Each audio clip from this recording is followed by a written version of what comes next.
Postoje dve vrste stakla, to je privacy staklo i postoji ovo obično, što ga zovu čekić staklo, tako je, hammer staklo.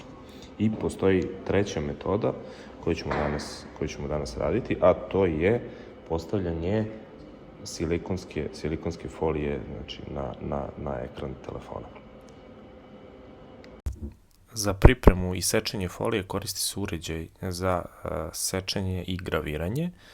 Odabere se na ekranu tip i model mobilnog telefona, ubaci se zaštitna silikonska folija i uređaj sam prema zadatim parametrima za mobilni telefon seče foliju.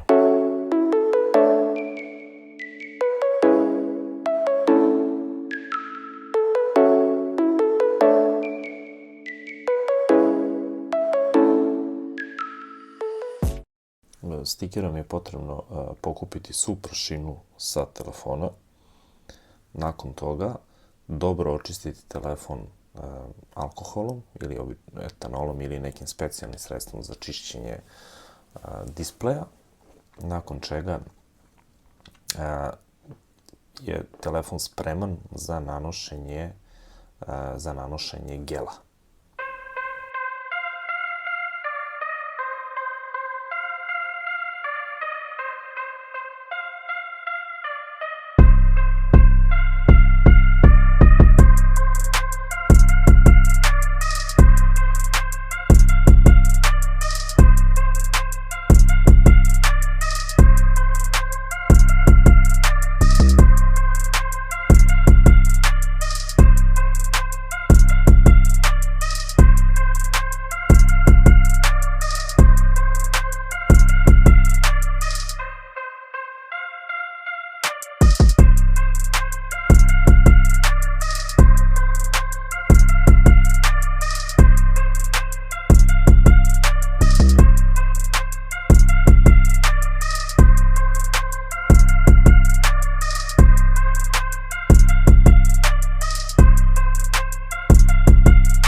Idemo sada jedan test. Koliko je ovo izdržljivo, da li će telefon da izdrži jedan udarac, evo jednog čekića. 1, 2. To je to.